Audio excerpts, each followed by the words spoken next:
सनातन परंपरा में शक्ति की साधना के लिए नवरात्रि के 9 दिनों को बहुत ज़्यादा शुभ और पुण्यदायी माना गया है। नवरात्रि के पावन पर्व पर देवी दुर्गा के 9 स्वरूपों की पूजा का विधान है। हिंदू मान्यता के अनुसार नवरात्रि में शक्ति के 9 स्वरूपों में माँ शैलपुत्री, माँ ब्रह्मचारिणी, माँ चंद्रघंटा, माँ कुष्मांडा, देवी सकंद माता, माता कात्यायनी, माँ कालरात्रि, देवी महागौरी और सिद्धिदात्री माता की पूजा से साधक 9 कामनाएं पूरी होती हैं और उसके जीवन से जुड़े सभी कष्ट पलक झपकते ही दूर हो जाते हैं।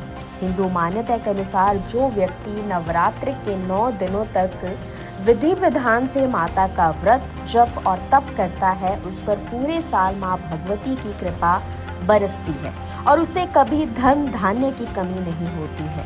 और उधर ही शारदीय नवरात्रि में दुर्गा पूजा के लिए विशेष पंडाल बनाकर उनकी साधना आराधना की जाती है। शारदीय नवरात्रि का 5वां दिन माँ सकंद माता को समर्पित है, जो मातृत्व, करुणा और शक्ति का साक्षात प्रतीक है। सकंद माता माँ दुर्गा का वह स्वरूप है जिन्होंने देवताओं को सेनापति भगवान कार्तिक को जन्म दिया।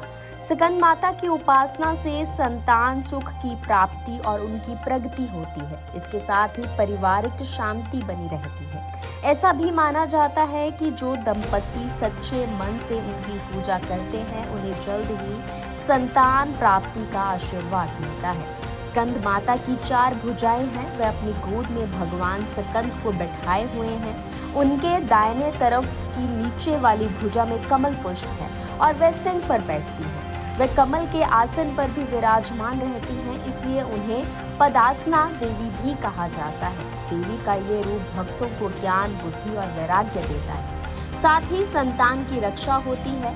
पौराणिक कथा के अनुसार जब तारकासुर नामक राक्षस के अत्याचार से तीनों लोक कांप उठे थे, तब देवताओं ने ब्रह्मा जी से मदद की गुहार लगाई।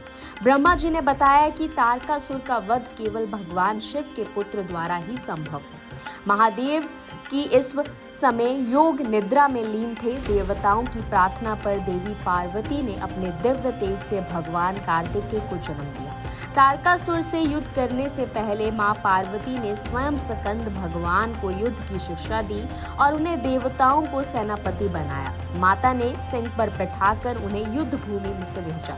सकंद जी ने अपनी माता के मार्गदर्शन और शक्ति से तारकासुर का संहार किया और देवताओं को विजय दिलाई। ऐसा कहा जाता है कि सकंद माता की पूजा करने से संतान से जुड़ी मुश्किलें दूर होती हैं। इसके साथ ही सभी इच्छाएं भी पूरी होती हैं।